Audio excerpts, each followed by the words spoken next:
तो speed of sound in different medium पढ़ रहे थे। तो किसमें ज्यादा होती है सबसे? सॉलिड्स में, फिर लिक्विड्स में, फिर गैसेस में। टेम्परेचर बढ़ने पे क्या होता है? स्पीड का इंक्रीज हो जाती है। ठीक है, और हमने देखा था कि किस पे डिपेंड करती है? मीडियम पे, और टेम्परेचर बढ़ने पे बढ़ती। ये मेन अपन ने पॉइंट देखे थे, और एक पॉइंट देखा था 0 डिग्री पे अगर 331 है तो 20 डिग्री पे, 22 डिग्री पे कितनी हो जाती है? 344। Very good. अच्छा, एक टर्म लिखो, सोनिक बूम। सोनिक बूम क्या होता है? सोनिक बूम, देखो कई ऐसे ऑब्जेक्ट्स हैं जो साउंड की स्पीड से भी तेज ट्रेवल करते हैं। तो उस केस में जो सिचुएशन है उसको क्या बोला जाता है? सोनिक बूम्स। तो लिखो,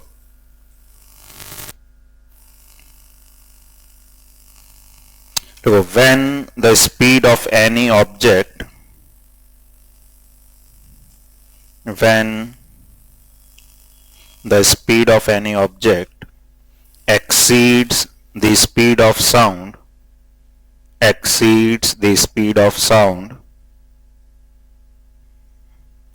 it is said to be, it is said to be traveling at supersonic speed. It is said to be traveling at supersonic speed. Supersonic speed. तो सोनिक मतलब जनरली साउंड की स्पीड, सुपरसोनिक मतलब उससे भी ज्यादा speed. तो अगर कोई ऑब्जेक्ट साउंड की स्पीड से भी ज्यादा स्पीड से मूव कर रहा होगा, जैसे वाला एक एयरप्लेन है, वो मूव कर साउंड की स्पीड से ज्यादा स्पीड से, तो अगर उसने कोई हॉर्न बजाया तो पहले हॉर्न की आवाज पहुंचेगी या प्लेन पहुंच जाएगा?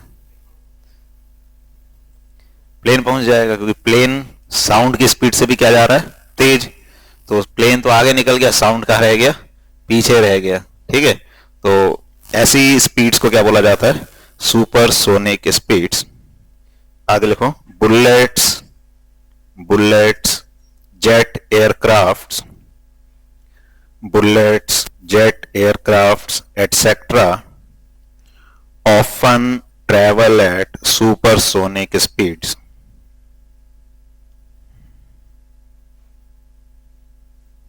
Often travel at supersonic speeds. तो जो बुलेट्स हैं, जेट एयरक्राफ्ट्स हैं, ये सब जनरली क्या होती हैं? साउंड के भी तेज स्पीड से ट्रेवल करते। अब ये जो सुपरसोनिक स्पीड से मूव करते हैं ऑब्जेक्ट्स, तो ये क्या करते हैं?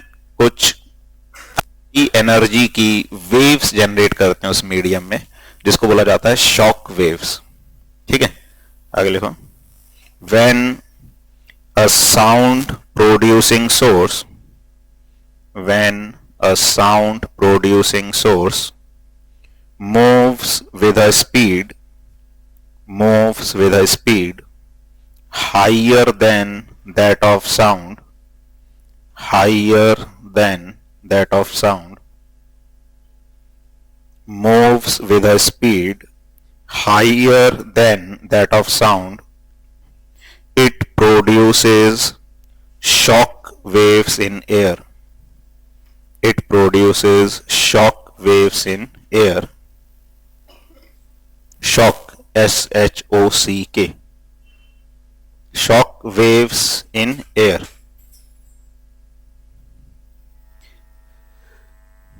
These shock waves carry a large amount of energy. These shock waves carry a large amount of energy. And carries a large amount of energy and produces a very sharp and loud sound, and produces a very sharp and loud sound called the sonic boom, called the sonic boom.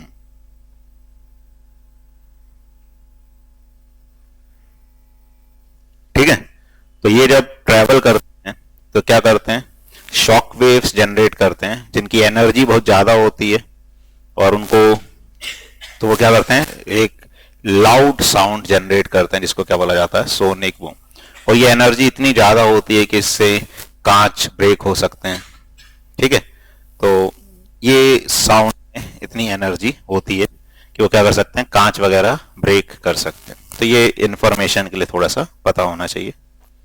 अब आगे लिखो,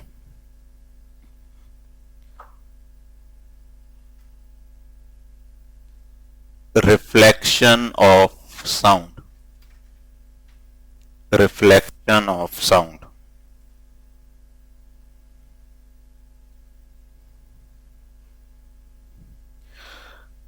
देखो, जैसे light किसी surface पे incident होती है तो क्या होती है, रिफ्लेक्ट होती है, और लॉज ऑफ रिफ्लेक्शन फॉलो करती है।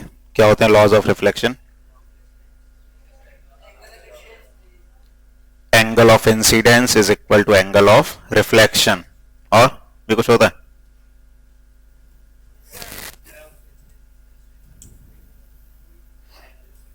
एक होता है incident ray, reflected ray and normal lies in same plane. पढ़ा है ना? ये नहीं पढ़ा?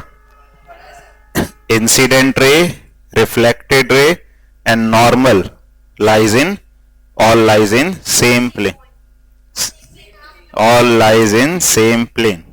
तो ऐसे ही साउंड में भी होता है, जब साउंड किसी सरफेस पे टकराता है तो वो टकरा कर क्या होता है, रिफ्लेक्ट होता है।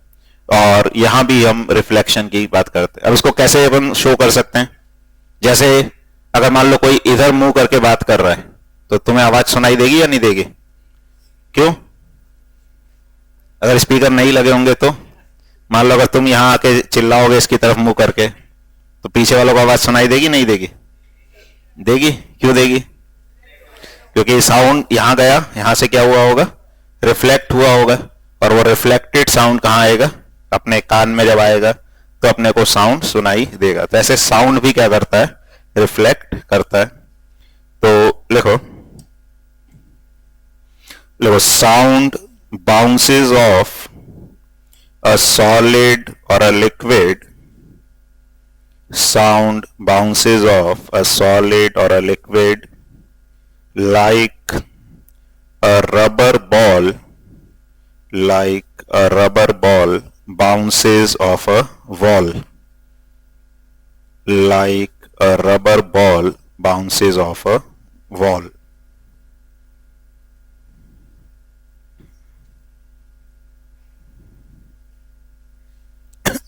ठीक है, जैसे रबर बॉल वॉल से रिफ्लेक्ट होती है वैसे ही साउंड भी रिफ्लेक्ट होगा। आगे लिखो, the directions in which the sound is incident, the directions in which the sound is incident and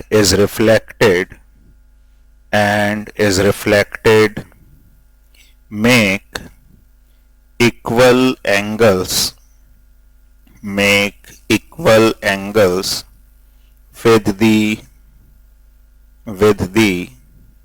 normal to the reflecting surface, make equal angles with the normal to the reflecting surface, and the three are in the same plane,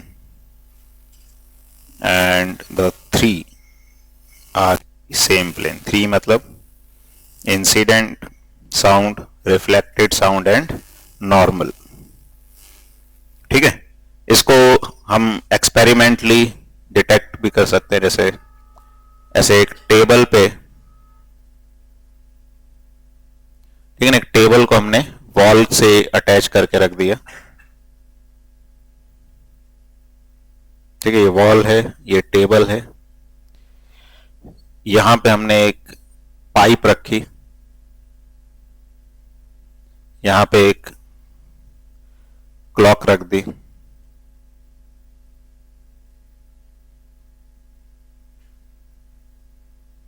ठीक है, और यहां से एक और ऐसे pipe रखी और यहां पे हम अपना कान लगा के सुन रहे हैं।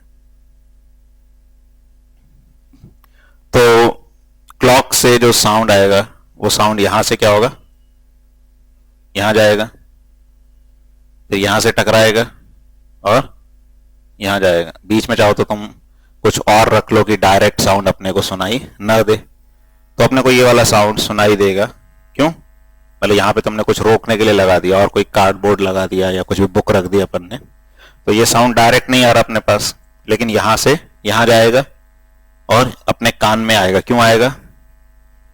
क्योंकि यहां से रिफ्लेक्ट हुआ होगा वॉल से और रिफ्लेक्ट होकर अपने कानों तक आएगा। तो ऐसे हम इसको चाहें तो चेक कर सकते हैं, ठीक है ना। बाकी नॉर्मली हम वैसे ही चेक कर सकते हैं, दीवार की तरफ मुंह करके बोले और पीछे जो खड़ा हुआ है उसको साउंड सुनाई देगा। तो कैसे सुनाई देगा? रिफ्लेक्शन से ही सुनाई देगा, ठीक है। या अगर अपन सिंगल हैं, कोई और नहीं है सुनने के लिए, तो अपन एक कोई स्पीकर दीवार की तरफ मुंह करके लगा दें और पीछे खड़े हो जाए, ठीक है। तो स्पीकर से साउंड कहां जा रहा है? आगे। और हम अगर पीछे खड़े हैं तो हमको साउंड सुनाई देगा, किसके कारण? रिफ्लेक्शन के कारण, ठीक है। तो ये बस थोड़ा सा इंफॉर्मेशन के लिए ध्यान रखना है कि साउंड क्या करता है, रिफ्लेक्ट करता है। अच्छा, इसका भी एक इंपॉर्टेंट जो केस होता है या अपन देखें कि इंपॉर्टेंट फिनोमिनन होता है, उसको बोला जाता है इको।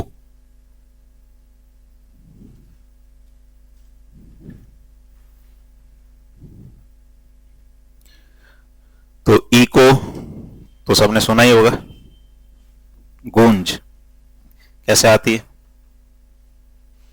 तो अपन जैसे कभी किसी बड़े से ऑब्जेक्ट या किसी पहाड़ के आसपास जाके अगर जोर से चिल्लाते हैं तो क्या होता है?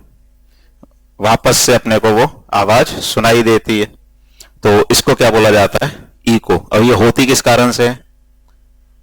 तो हम बोल रहे हैं, सामने अगर कोई ऑब्जेक्ट है बड़ा सा, तो साउंड उससे जाके क्या होगा? टकराएगा और टकरा कर वापस आएगा और वापस आके अपने को वही साउंड सुनाई देगा। उसको क्या बोला जाता है? इको बोला जाता है।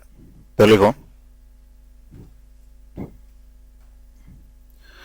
इफ वी शाउट और क्लैप, इफ वी शाउट और clap near a tall building or a mountain, near a tall building or a mountain, we will hear the same sound again. We will hear the same sound again a little later. We will hear the same sound again a little later. This sound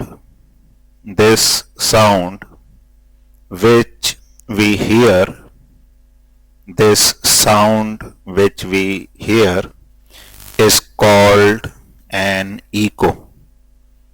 This sound which we hear is called an echo. ठीक है। तो mountain या tall building के पास जाके चिल्लाएंगे। चिल्लाना क्यों जरूरी होता है? धीरे से बोलने से क्यों नहीं होता? चिल्लाना क्यों पड़ता है इको के लिए? धीरे से बोले तब भी सुनाई देना चाहिए। देखो क्या होता है, साउंड जैसे से दूर जाता है सोर्स से तो उसकी इंटेंसिटी कम होती जाती है।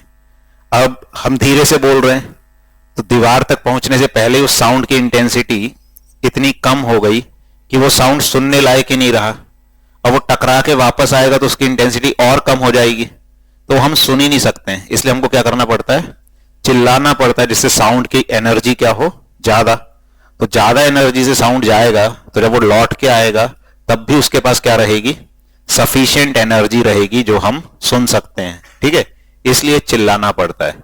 बाकी रिफ्लेक्ट तो साउंड धीरे वाला भी होगा, लेकिन वो ये है कि इतना सफिशिएंट नहीं होगा कि हमको वापस आके सुनाई दे सके। ठीक है। अच्छा, अब इको सुनने के लिए जो साउंड है उसको कुछ टाइम के बाद आना चाहिए। जैसे हमने कोई साउंड मतलब सुनाई दिया, अब वो हमारे दिमाग में या कान में कुछ समय तक बना रहता है, उसके बाद जब दूसरा साउंड आएगा तभी हम उसको क्या कर सकते हैं, सेपरेटली डिटेक्ट कर सकते हैं। तो आगे लिखो, the sensation of sound, the sensation of sound persists in our brain, the sensation of sound persists in our brain for about 0.1 second, for about 0.1 second। ठीक है, तो कोई भी साउंड है हमारे दिमाग में कितने समय तक रहता है, 0.1 सेकेंड तक। तो अगर हमें इको सुनना है तो इको वाला साउंड 0.1 सेकेंड के क्या होना चाहिए, बाद में आना चाहिए, तभी हम उसको क्या कर पाएंगे, सेपरेटली डिटेक्ट कर पाएंगे, सुन पाएंगे। तो लिखो, to hear a distinct echo, to hear a distinct echo, the time interval between the original sound and the reflected sound, the original sound and reflected sound must be, the time interval between the original sound and the reflected sound must be at least 0.1 second, कम से कम 0.1 second होना चाहिए। अच्छा, अब अगर इतने time के बाद अपने को इको आएगा तो हम उसको डिस्टिंक्टली सुन पाएंगे। तो अब इसके लिए क्या होती है, एक मिनिमम डिस्टेंस पे ऑब्जेक्ट होना चाहिए या वॉल या माउंटेन होना चाहिए अगर हमको डिस्टिंक्ट इको सुननी है। तो नॉर्मली हम बात करें टेम्परेचर की 22 डिग्री सेल्सियस पे, तो स्पीड हमने देखा है कितनी होती है, तो 22 degree Celsius speed of sound कितनी होती है, 344 मीटर पर सेकेंड। अब हम यहां पे खड़े होके चिल्ला रहे हैं, ठीक है, और यहां पे वॉल है या माउंटेन है, तो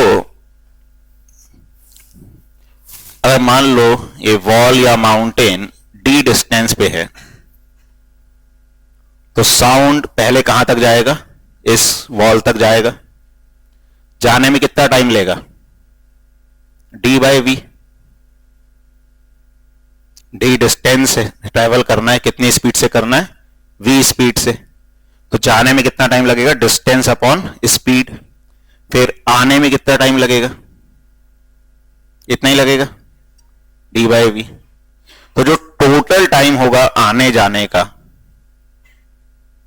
टोटल टाइम टी, वो कितना हो जाएगा, T1 प्लस T2, तो D by V plus D by V, यानी कि 2D बाय वी। तो जो D है वो कितना हो जाएगा, VT बाय 2। ठीक है, अब V स्पीड कितनी है, 344। टाइम कितना लगना चाहिए आने जाने का मिलाकर, 0.1, और ये 2 से कैंसिल करोगे तो कितना आ जाएगा, 17.2 मीटर। तो अगर हमको डिस्टिंक्ट इको सुनना है तो जो दीवार है या माउंटेन है वो कितनी दूरी पर होना चाहिए, कम से कम 17.2 मीटर। ठीक है,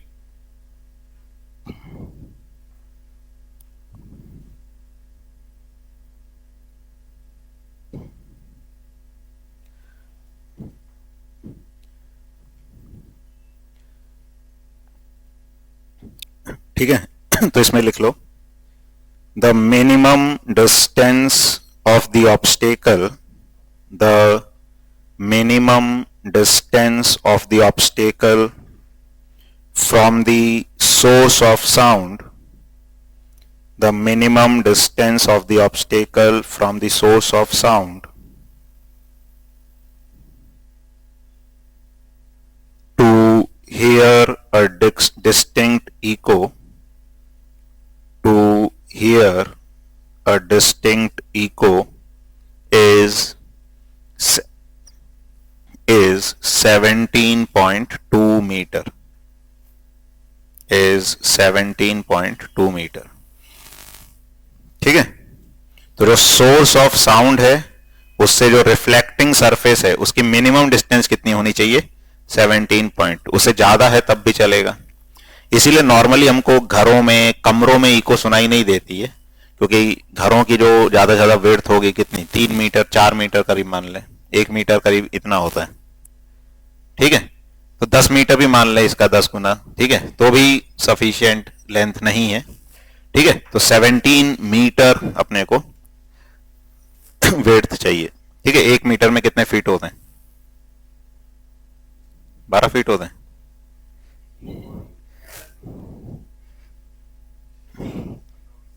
अप्रोक्सीमेट 3.2 के आसपास अपन मान सकते हैं। ठीक है, तो 1 फीट में कितने सेंटीमीटर होते हैं, अराउंड 30 सेंटीमीटर। 1 मीटर में 100 सेंटीमीटर, तो 1 मीटर में अराउंड 3.2 फीट होते हैं। नॉर्मली अपनी जो पर्सन्स की हाइट होती है 5.6 या 6 फीट के आसपास होती है। तो अगर 6 फीट को भी अपन 2 मीटर मान लें तो 17 मीटर मतलब कितने पर्सन्स की जरूरत होगी अपने को, कम से कम 18 मीटर मान लें तो 9 पर्सन्स की जरूरत होगी। 9 पर्सन्स की जितनी हाइट होगी मिलाकर उतना डिस्टेंस कितना होगा, 18 मीटर के आसपास। ठीक है, तो इसलिए 17 मीटर काफी बड़ी डिस्टेंस होती है। तो नॉर्मली हमको इको सुनाई नहीं देता है, इसीलिए जब वॉल या माउंटेन दूर होता है तो हमको क्या सुनाई देता है, इको सुनाई देता है। ठीक है, आ रहा है समझिए। अच्छा, कई बार ऐसे मल्टीपल रिफ्लेक्शंस भी होते हैं, जैसे कई बार जो इको है, एक इको के बाद फिर और भी आवाज आती है, वो क्या होती है, क्योंकि मल्टीपल रिफ्लेक्शंस भी होते हैं। ठीक है, तो लिख लो इसी में, echoes may be heard, echoes may be heard more than once, echoes may be heard more than once due to successive or multiple reflections. Echoes may be heard more than once due to successive or multiple reflections.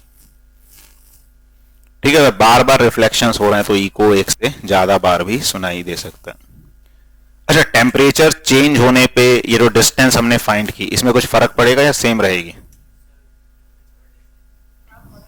फर्क पड़ेगा, क्यों पड़ेगा? हाँ, तो time तो वही रहेगा, अपने जो ब्रेन का साउंड को परसिस्ट करने का टाइम है वो तो सेम है। डिस्टेंस चेंज हो जाएगा क्योंकि स्पीड किस पे डिपेंड करती है, टेम्परेचर पे। तो टेम्परेचर चेंज होगा तो स्पीड चेंज हो जाएगी, तो जो मिनिमम डिस्टेंस है वो भी क्या हो जाएगा, चेंज हो जाएगा। तो टेम्परेचर बढ़ने पे बढ़ेगा वो डिस्टेंस या कम हो जाएगा? टेम्परेचर बढ़ने पे स्पीड क्या हो जाएगी, बढ़ जाएगी। स्पीड बढ़ जाएगी तो अभी अपने देखा डी क्या आया था, वी टी बाय 2, तो टी उतना ही रहेगा, वी बढ़ जाएगा तो डिस्टेंस भी क्या हो जाएगा, बढ़ जाएगा। और टेम्परेचर कम होने पे डिस्टेंस कम हो जाएगा।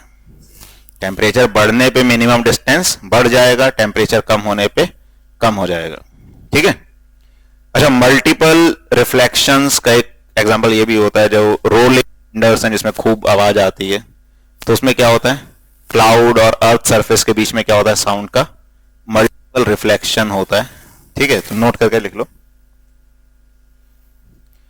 तो लिखो, the rolling of thunder, the rolling of thunder is due to, the rolling of thunder is due to the successive reflections of the sound, due to the successive reflections of the sound from a number of reflecting surfaces, from a number of reflecting surfaces such as the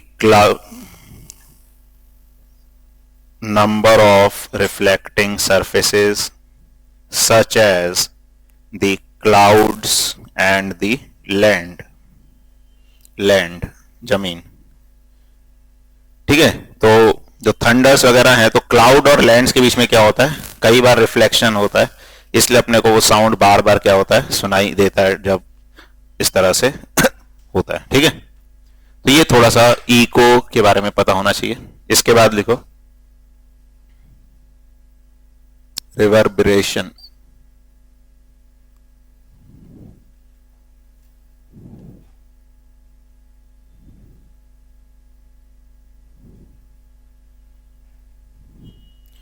अब किसी बड़े से hall में क्या होता है कि multiple reflections होते हैं और साउंड उस मल्टीपल रिफ्लेक्शंस के कारण तब तक प्रेजेंट रहता है जब तक उसकी इंटेंसिटी, जितनी इंटेंसिटी हम सुन सकते हैं उससे कम नहीं हो जाती। ठीक है ना, अगर बड़ा सा हॉल है तो उसमें क्या होता है, साउंड कंटिन्यूसली क्या होता है, रिफ्लेक्ट होता है और रिफ्लेक्ट होके वो बना रहता है जब तक उसकी इंटेंसिटी, जितनी हम इंटेंसिटी सुन सकते हैं उससे कम नहीं हो जाती। तो ये जो रिपीटेड रिफ्लेक्शन होता है और साउंड प्रेजेंट रहता है, इस प्रोसेस को क्या बोला जाता है, रिवर्बरेशन बोला जाता है।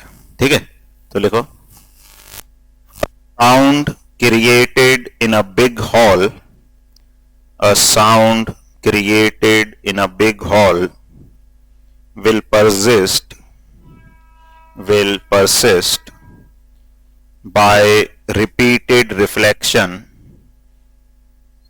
will persist by repeated reflection from the walls until it is reduced to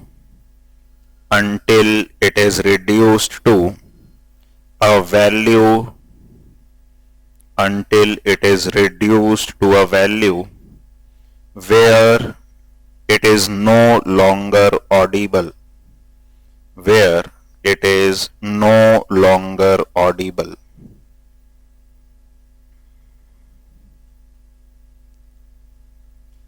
The repeated reflection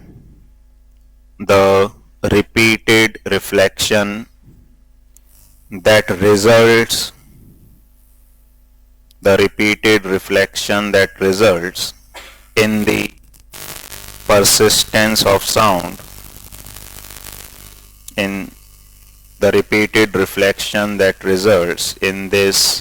persistence of sound, is called reverberation.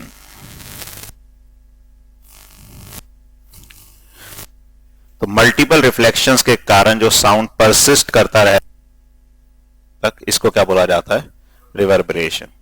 और जब कई बार ये अपने को नहीं चाहिए होता, मतलब ये जैसे सिनेमा हॉल ये मान लो, मतलब मूवी चल रही है, एक ही साउंड बार बार रिपीट होके आ रहा है तो दूसरा साउंड अपने को समझ ही नहीं आएगा, तो इनको क्या किया जाता है, तो इनको कम करने के लिए या पूरा खत्म करने के लिए साउंड एब्जॉर्बर्स वगैरह लगाए जाते हैं या इस तरह से किया जाता है उस चीजों को। तो लिखो इसमें,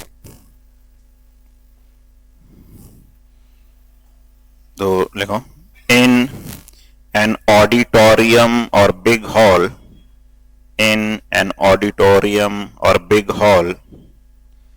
excessive reverberation is highly undesirable.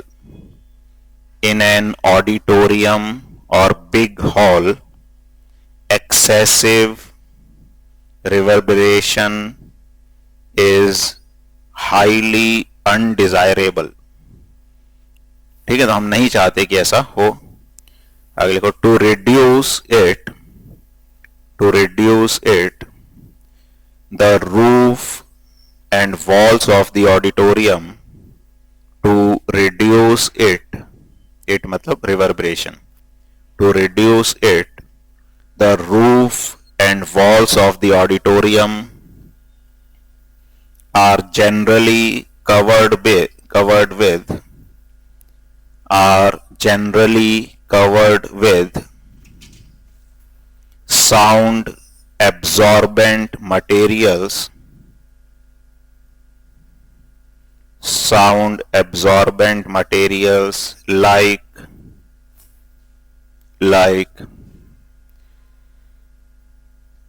compressed fiber board, rough plaster और draperies.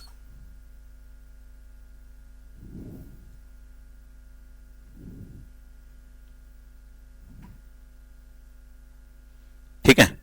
और कई बार जो सीट मटेरियल होता है जैसे बैठा जाता है उसको भी साउंड एब्जॉर्बेंट मटेरियल्स के यूज करके बनाया जाता है।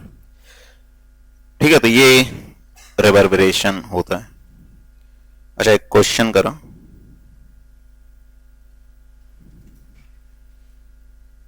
देखो, a person clapped his hands, a person clapped his hands, clapped, a person clapped his hands near a cliff, near a cliff, CLIFF,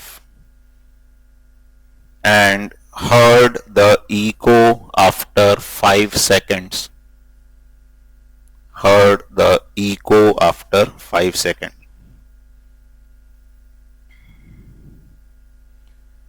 What is the distance of the cliff? What is the distance of the cliff from the person? From the person if the speed of sound is, if the speed of sound is 346 meter per second. If the speed of sound is 346 meter per second. Directly हम वो formula भी use कर सकते हैं जो हमने अभी देखा था, या फॉर्मूला अगर याद भी नहीं है तो कॉन्सेप्ट का यूज कर सकते हैं कि साउंड क्या होगा। जैसे भाई पर्सन अगर यहां खड़ा है, वॉल यहां है, तो अगर डी डिस्टेंस पे वॉल है तो साउंड को डी डिस्टेंस जाना है, तो डी डिस्टेंस जाने में कितना टाइम लगेगा, डी बाय वी। आने में कितना टाइम लगेगा, डी बाय वी। और ये टोटल टाइम किसके बराबर है, 5 सेकेंड्स। ठीक है ना। डायरेक्ट वो फॉर्मूला भी यूज कर सकते हैं, हमने जो फॉर्मूला लिखा था तो ये भी यूज कर सकते हो। तो मान लो बाई चांस भूल गए तो तरीका भी अपने को, मतलब कॉन्सेप्ट पता होना चाहिए। क्या होगा, साउंड जा रहा है, आ रहा है, तो v स्पीड से गया तो कितना टाइम लगा जाने में, d by V. v speed से वापस आया तो कितना टाइम लगा, d बाय वी। तो यहां से आ जाएगा 2d by V is equal to 5। तो d is equal to v मतलब 5 इंटू वी बाय 2, तो वही आ गया v इंटू टी बाय 2। तो v कितना दे रखा है, 346 बाय 2। ठीक है, तो कितना आ जाएगा, 865 मीटर।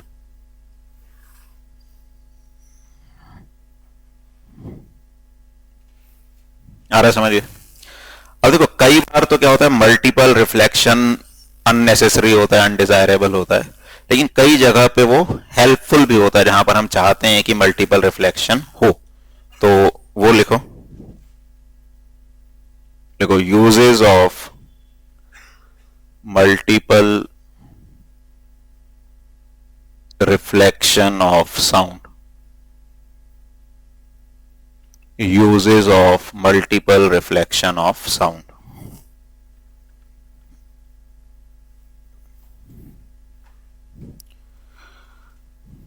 तो फर्स्ट लिखो,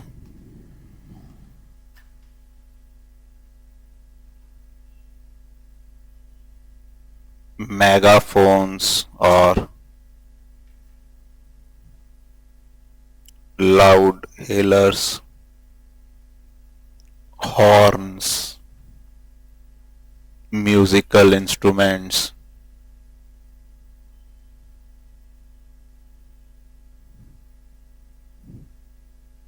ठीक है, सच एज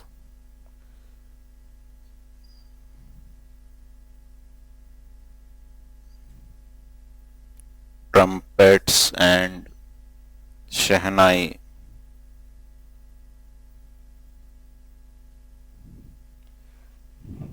ये जो इंस्ट्रूमेंट्स होते हैं जनरली, मेगाफोन्स और loud healers, horns, musical instruments, इनमें क्या होता है, जैसे ऐसे ही मान ले अपन, एक जनरली जो कोनिकल शेप के इंस्ट्रूमेंट रहते हैं, ऐसे साउंड यहां से जो भेजा जाता है, वो साउंड क्या होता है कि इधर उधर से रिफ्लेक्ट होके जब बाहर जाएगा तो साउंड क्या होगा, मल्टीपल क्या होता है, इस ट्यूब के अंदर रिफ्लेक्शन हो जाए। सहनाई देखो वो घूमी हुई सी होती है, अब साउंड तो क्या स्ट्रेट मतलब ऐसे सीधे चला जाएगा तो रुक ही जाएगा, ठीक है। जैसे इस तरह की शेप अपन उसकी रफली मान सकते हैं,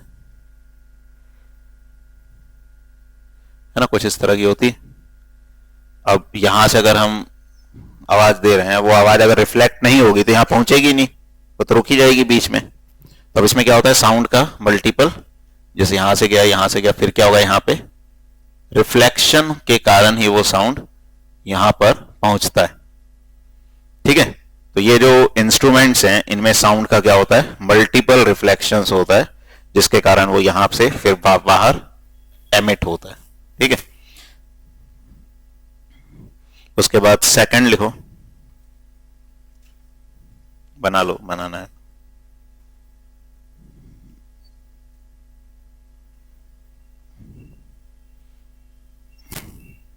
ठीक है, तो सेकंड में लिखो, देखो stethoscope. Stethoscope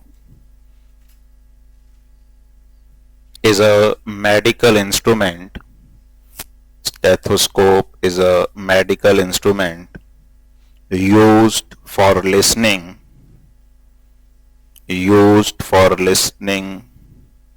to sounds produced within the body.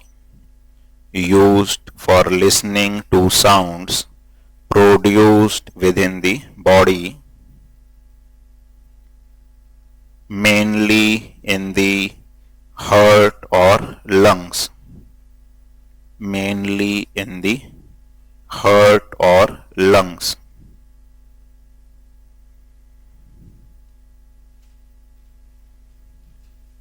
ठीक है, तो स्टेथोस्कोप सबने देखा ही होगा, तो जो डॉक्टर्स यूज करते हैं साउंड सुनने के लिए, बोलते हैं गहरी सांस लो, ठीक है ना, तो वो लंग्स या हार्ट्स की साउंड सुनने के लिए यूज करते हैं।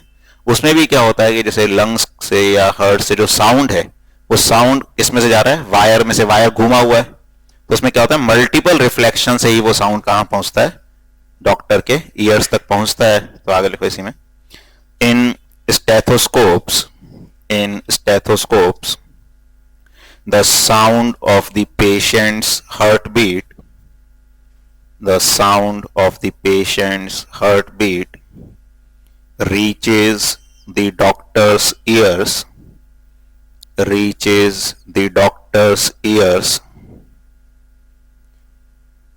by multiple reflection of sound.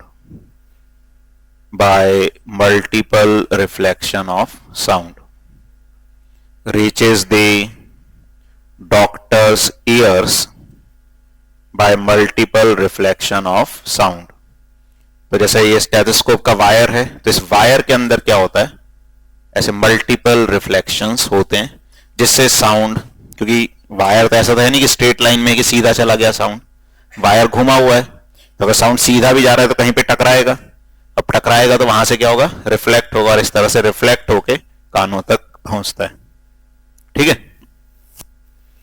और थर्ड लिखो,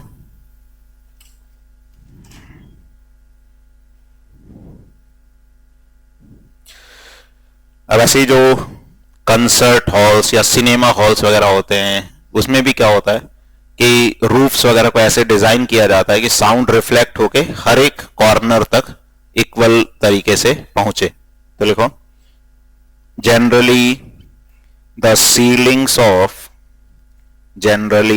the ceilings of concert halls, conference halls and cinema halls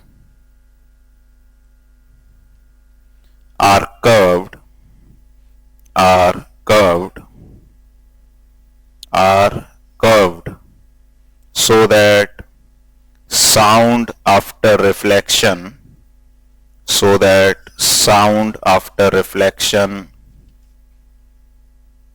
reaches all corners of the hall.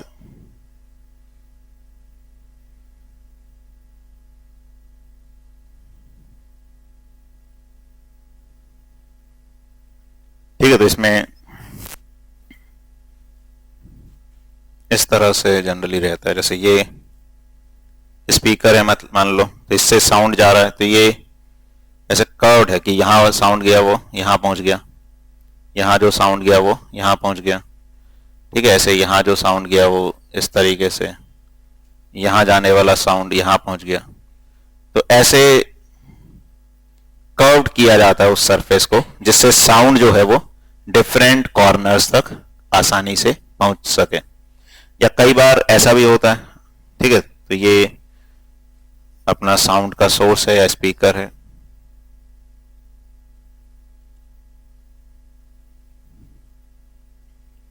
और कई बार स्टेज के पीछे कर्व्ड सरफेस बन रखा होता है, जिससे साउंड टकरा कर सब जगह बराबर। आगे लिखो, देखो, समटाइम्स, इसी में लिखो, sometimes a curved soundboard may be placed curved soundboard BOARD. Sometimes a curved soundboard may be placed behind the stage so that the sound after reflecting from the soundboard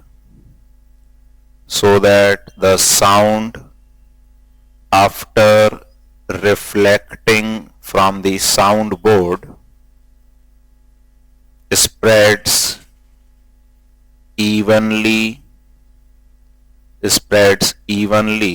across the width of the hall.